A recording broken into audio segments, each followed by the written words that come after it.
I want to teach about how to partner with God. The reason why so many people are failing today in their career. So many people are failing in their marriage. Na katika mambo yale ambayo wanayoyafanya ni kwa sababu they have not partnered with God in whatever they are doing. Tunahitaji kuwa na ushirikiano na Mungu katika jina la Kristo Yesu. Soma nami katika kitabu cha Samueli wa kwanza sura ya kwanza mstari wa 7 hadi mstari wa 11. Tena mumewe akafanya hivyo mwaka kwa mwaka. Hapo yule mwanamke alipokwea kwenda nyumbani mwa Bwana, ndivyo yule alivyo mchokoza. Basi kwa hiyo yeye akalia asile chakula. Elikana mumewe akamwambia, basi akamwambia Hana, unalia nini? Kwani huli chakula? Kwa nini moyo wako una huzuni? Je, mimi si bora kwako kuliko watoto 10? Ndipo Hana akainuka walipo kwisha kula na kunywa huko Shilo. Naye Eli kuhani alikuwa akiketi kitini pake penye mwimo wa hekalu la Bwana. Huyo mwanamke alikuwa na uchungu rohoni mwake, akamwomba Bwana, akalia sana. 11 akaweka nadhiri akisema, Bwana wa majeshi, ikiwa wewe utaiangalia teso la mjakazi wako na kunikumbuka, wala usinisahau mimi mjakazi wako, na kunipa mimi mjakazi wako mtoto mume, ndipo mimi nitakapompa Bwana huyo mtoto siku zote za maisha yake, wala wembe hautamfikiria kichwani mwake. Jina la Bwana litukuzwe. Biblia inasema ya kwamba kila mwaka walikuwa wanaenda katika nyumba ya Bwana wakati wa mavuno na kusherehekea Shilo pamoja na watu wale wengine kama familia.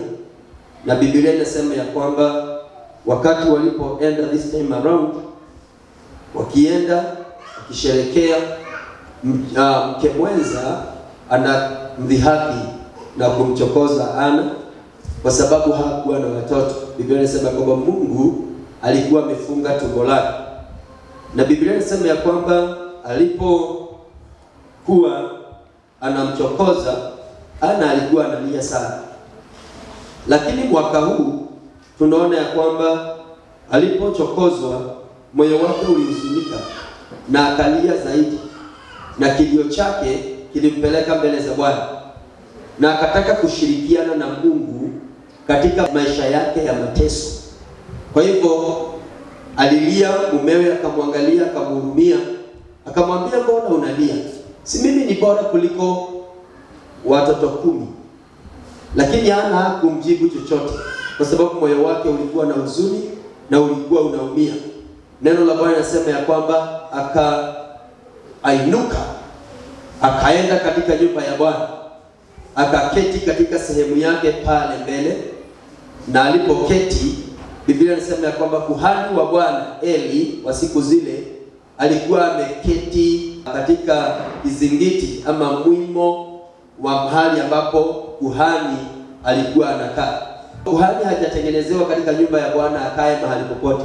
Huwa anatengenezewa, na mahali pale kuhani huwa anakaa ni mahali ambapo huwa panawekwa wakfu, na hapo ndipo madhabahu, na yeye kazi yake ni kulinda madhabahu. Kwa hivyo alikuwa anakaa sehemu ile, na Biblia inasema ya kwamba akakaa pale na akawa anamkabili kuhani, na alilia sana. Biblia inasema ya kwamba alilia sana wakati ambapo alipokuwa anaomba. Akaomba, akamwambia Bwana, na akalia sana. Na baada ya kulia akaweka nadhiri mbele za Bwana, akamwambia, ukitazama mateso la mjakazi wako, ukampe mtoto wa kiume, nami nitakurudishia wewe. Kwa hivyo huyu mama ameteseka muda mrefu, lakini sasa amekuja with an idea ya kwamba sitaki kuteseka peke yangu. I want to partner with God in my problem. Nataka sasa kushirikiana na Mungu katika mateso yangu. Na namwambia Bwana ya kwamba ukiniangalia mimi mjakazi wako, teso hili la kudhihakiwa, la kukosa mtoto, kuumia, kuchokozwa, maneno ya mke mwenza yamekuwa kama mwiba ndani yangu. Utakaponiangalia na utakaponihurumia, unipe mtoto wa kiume, sio tu mtoto wa kiume, nitaweza kumleta katika nyumba yako na nitampatia Bwana siku zote za maisha yake, na ninaahidi ya kwamba atakuwa Mnazarayo. Mnazarayo ni kusema ya kwamba watu ambao hawangenyolewa. Kwa hivyo wembe hautapita katika kichwa chake, nitamtenga kwa Bwana siku zote. Jina la Bwana litukuzwe. Na Biblia inasema ya kwamba alipoweka nadhiri hii, akalia mbele za Bwana, na alipokuwa analia, Biblia inasema ya kwamba Eli alikuwa bado anamtazama na anamwangalia. Mambo yote yalikuwa yanaendelea, Eli alikuwa anamwangalia. You know the work of a priest in the house of God is to observe. Wakati mwingine utakuta mchungaji amekaa mahali katika sehemu yake na unafikiria kwamba hawaoni, macho yake huwa yanazunguka maeneo yote, anaangalia the way you behave, na anaweza kueleza kwa sababu ako na roho ya kutambua. Jina la Bwana litukuzwe. Discerning spirit. Anaweza kutambua ni nani ambaye ako kanisani na ni nani ambaye hayuko kanisani. This time around alielewa mama huyo ako na uchungu. Amelewa na jambo ambalo linamuumiza ndani yake. She was drunk of bitterness in her. Na Biblia inasema ya kwamba akamuuliza, kwa nini umelewa? Haustahili kulewa hivyo. Mama akamwambia, sijakunywa kitu. Ni uchungu niko nao. Ni mateso ambayo nimepitia. Moyo wa mjakazi wako unaumia. Na niko na haja niliyo nayo mbele za Bwana. Na ndiyo poza nimekuja namwambia Mungu haja yangu. Eli akamtazama akamwambia, enenda kwa amani mama, na Mungu akakutendee sawa sawa na haja ya moyo wako. Jina la Bwana litukuzwe. Wakati mama aliposikia hivi akainuka. Biblia inasema ya kwamba akaondoka na wakaenda nyumbani, kwa maana kuhani ameongea. Nadhiri ya Ann inatuonyesha ya kwamba Ann sio tu alitaka kushirikiana na Mungu katika mateso yake, lakini hata yeye anataka kushirikiana na Mungu katika haja na hitaji la Bwana. Kwa sababu gani? Katika nyumba ya Mungu wakati huo kulikuwa na vacuum ya kuhani, kwa maana Eli alikuwa amezeeka na muda wake wa kuhudumu ulikuwa unaendelea kuyoyoma, lakini vijana wake ambao wangeweza kumrithi katika ukuhani walikuwa wamepotoka. Hiyo Samueli wa kwanza 2 mstari wa 12 inasema ya kwamba basi hao wana wa Eli walikuwa watu wasiofaa kitu. Kwa hivyo hawakuwa wanafaa kitu, hawakumjali Bwana. Bwana Yesu asifiwe sana. Hawakumjali Bwana. Kuhani ni mtu ambaye huwa anafaa kitu chochote, unaweza kumwaminia jambo lolote. Kuhani ni mtu ambaye unaweza kushare na yeye siri yako ya maisha na ina remain katikati yako na yeye. Kwa hivyo anafaa. Unaweza kuja kumwambia udhaifu wote wa ndoa yako ili akuombea, asimame na wewe. Anafaa mambo yote. Wana wa Eli hawakufaa kitu. Jina la Bwana litukuzwe. Wengine kile ambacho kinawasumbua katika maisha yetu, kama unaweza kufunguka kwa kuhani, anaweza kupatia a divine idea, na when you apply that idea inaweza kukuokoa katika maisha yako. But sometimes we ignore the servants of God. We don't share with them, and when they give us an idea, we don't apply that idea into our problem, into our life. Na tunakuja kwamba kile ambacho kilikuwa kinatuumiza kitaendelea kukuumiza, kwa sababu when you ignore the servant of God, then God will ignore you. Mungu hujidhihirisha kwa watu akitumia kuhani. Jina la Bwana litukuzwe. Vijana hawa hawakufaa chochote, na Biblia inasema ya kwamba sio tu kufaa, hawakufaa chochote, hawakumjali Bwana. Kuhani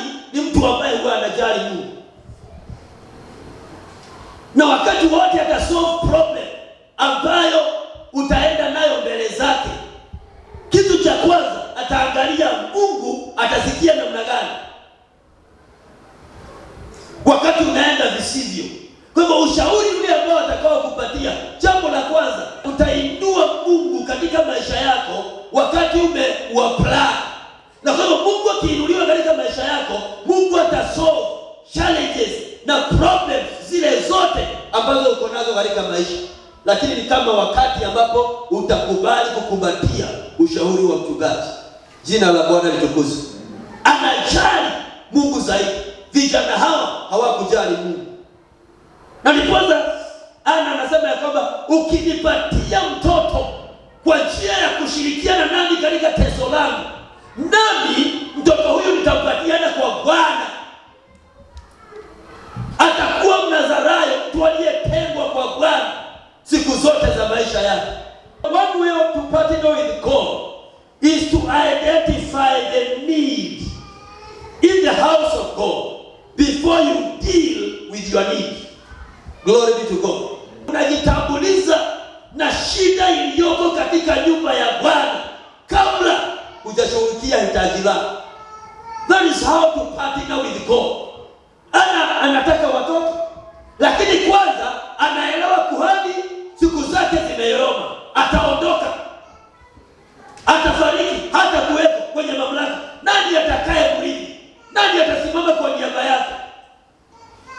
Kwa hivyo anaamua ya kwamba sitaki kwanza unipatie mtoto wangu, lakini nipatie wako.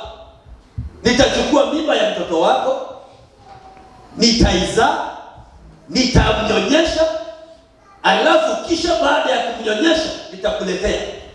Bwana Yesu asifiwe.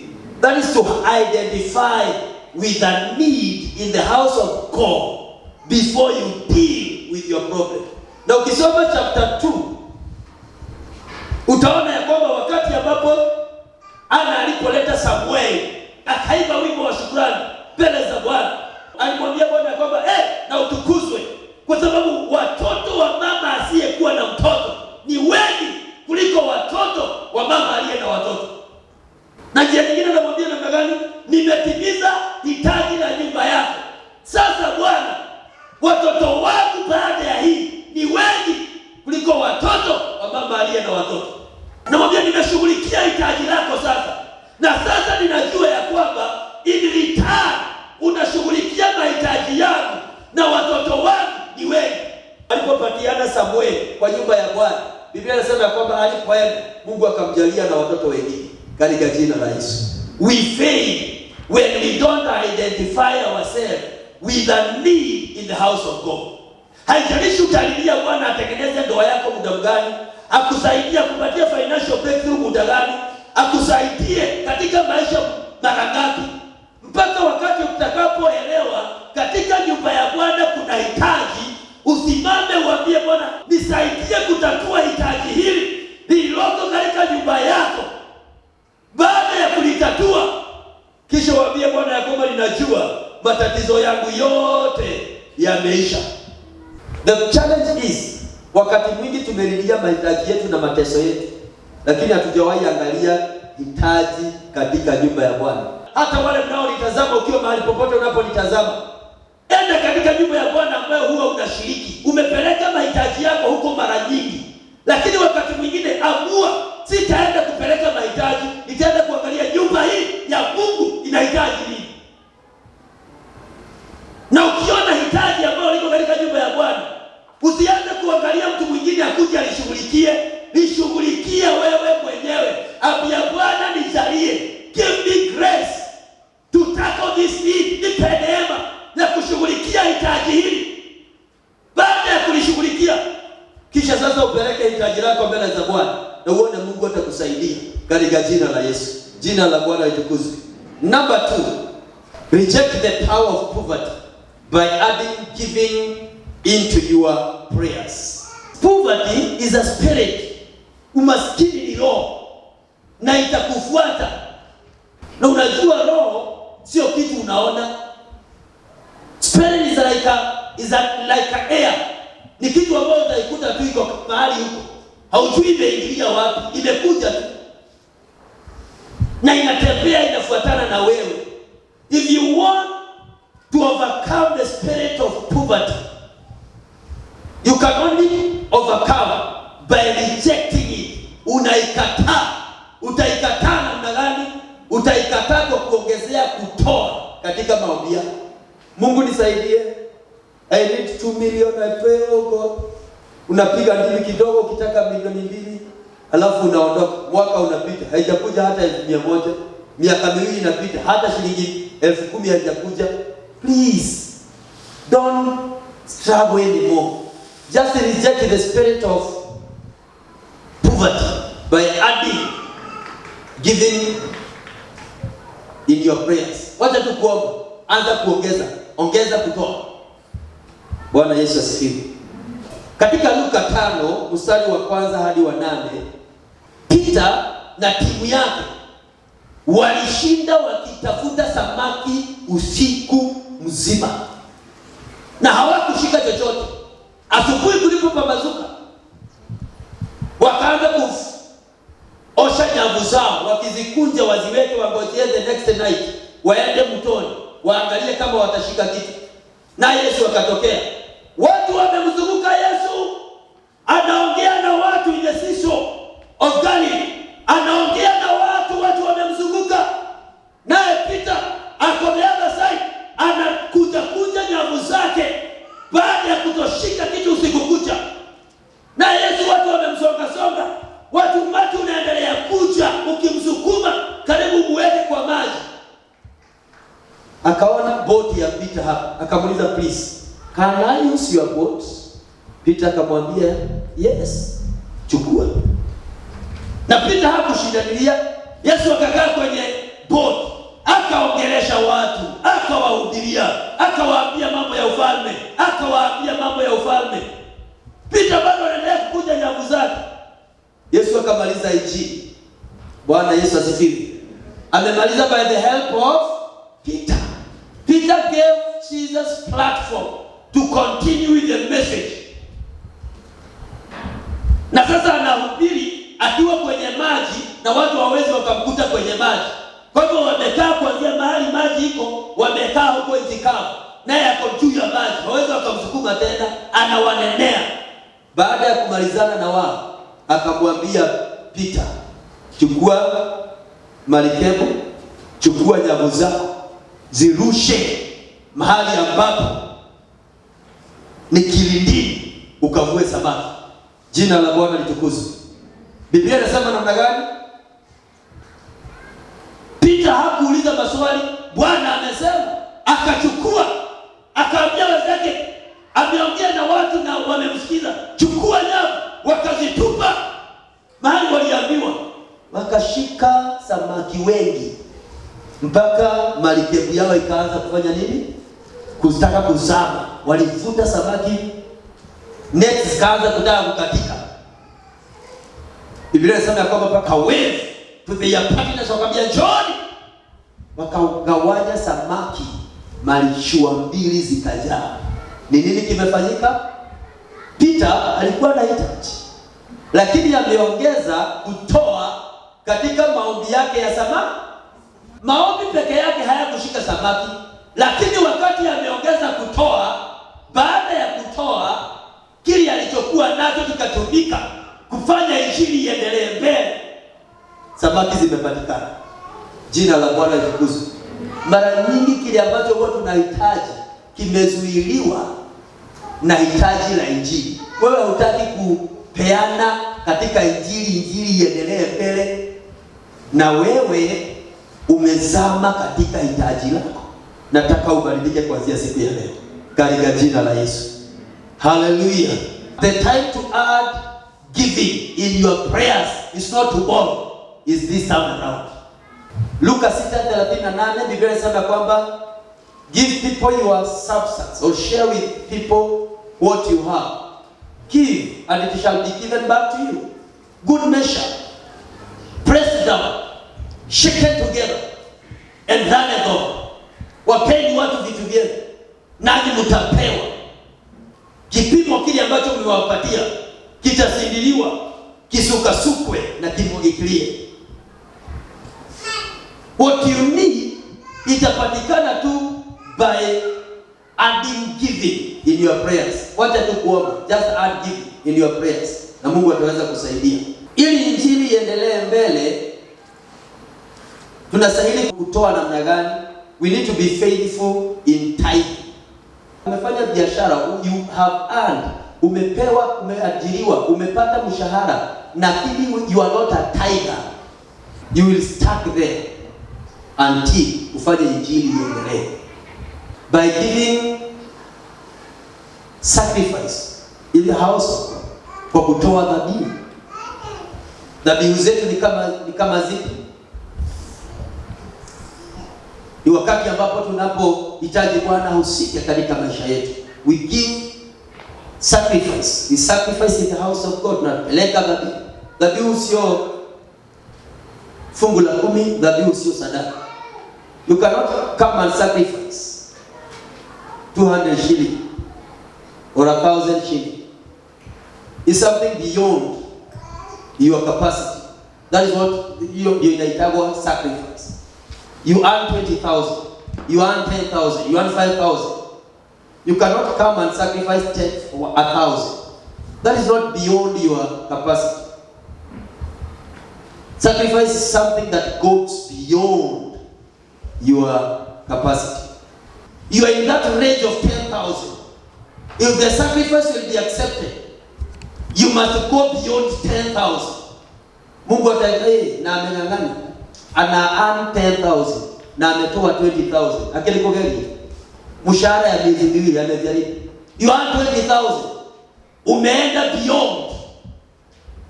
Mungu anaona kwamba this is a true sacrifice. You earn 5,000, umeenda beyond.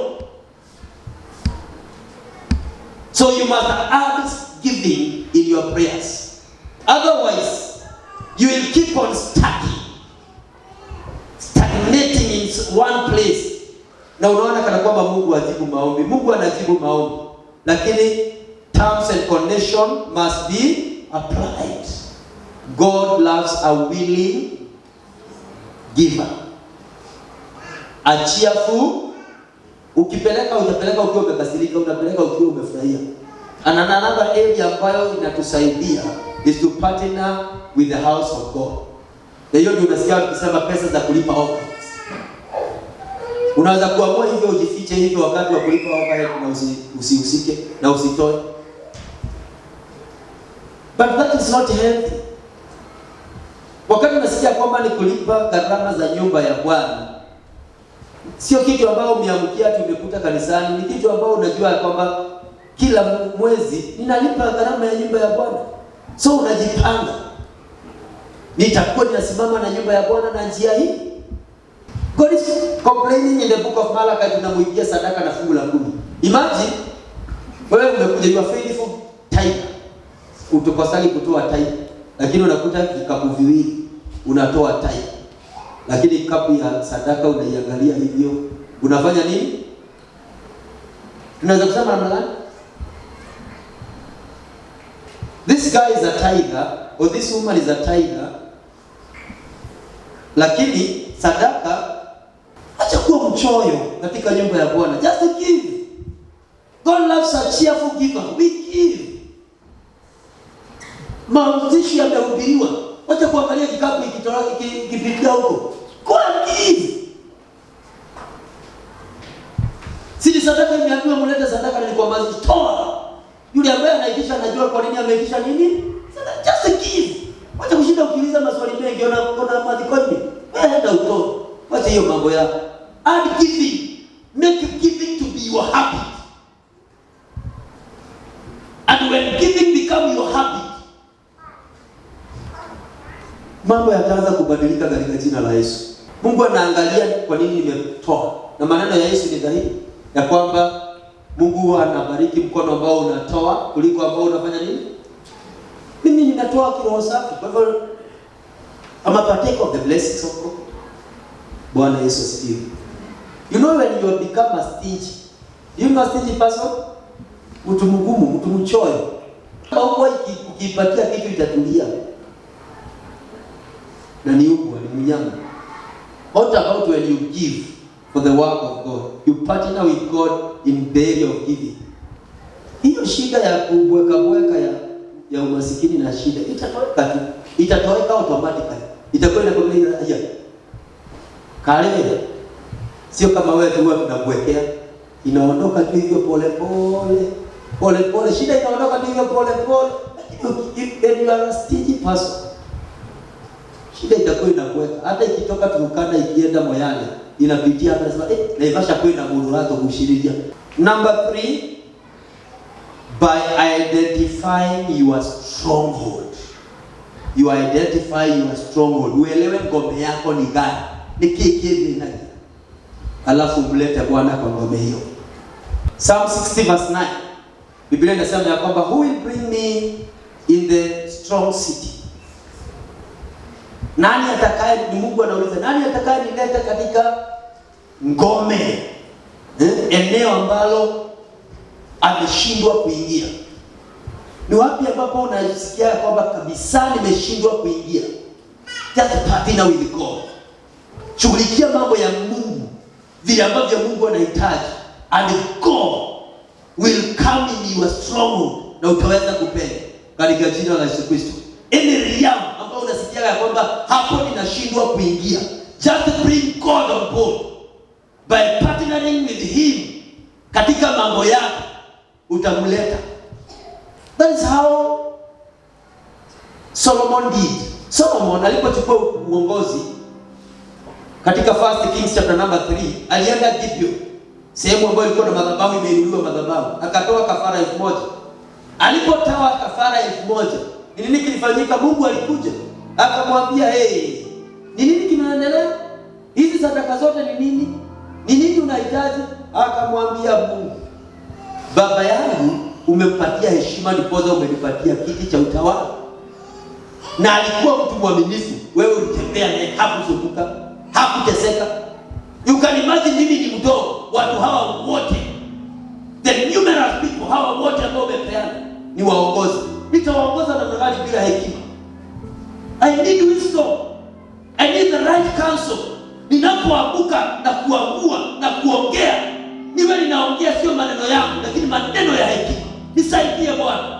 Mungu akamwambia, nilikuwa nikifikiria kwamba utasema ati nipigane na maadui, nishindane na wale ambao wanashindana na wewe, lakini nitakupatia hekima na nitakupatia utajiri na nitakupigania kwa maadui zako. That's how Solomon bring God on board. Na maisha ya Solomon yakabadilika. Biblia inasema kwamba he was the most wealthiest person in the face of the earth. Alikuwa mtu ambaye alikuwa na utajiri na mali nyingi juu ya uso wa nchi. It is very possible. What is your stronghold? Stronghold ya ambayo ilikuwa mbele ya falme huyu Solomon ilikuwa lack of wisdom. Na alikuwa anaona siwezi kuongoza watu without wisdom. Ni ngome gani ambayo ilikuwa imesimama mbele zako? Unashindwa kuingia katika ngome hiyo. Just bring God on board. He will fight for you. He will take you through. Katika jina la Yesu. Nataka tuambie Bwana tusaidie, tuweze kupatana na yeye katika jina la Yesu. Hiyo eneo ambalo ilikuwa linatushinda kuingia, just do something for God and God will take you through katika jina la Yesu. Simama juu na miguu yako. We want to become partners with God in the mighty name of Jesus Christ. Just raise up your two hands and tell God, I want to partner with you. Give me grace in every area of my life in the mighty name of Jesus Christ. Nifungue macho Bwana, nione hitaji katika nyumba yako, nione ni area gani ambayo huwa inanilemea katika jina la Yesu Kristo. Wengine tumelemewa katika maeneo ya kufunga na kuomba, wengine tumelemewa katika maeneo ya kujitolea, wengine tumelemewa katika maeneo ya commitment. Just tell God, give me grace, nipe neema katika jina la Yesu Kristo. Inua mikono yako juu, mwambie Bwana, nijaze na neema. Ninaomba neema Bwana, ninaomba neema. Nakataa kukaa vile ambavyo nilivyo, sitaishia mahali hapa. No, I want to identify everything in my life and in your house in the mighty name of Jesus.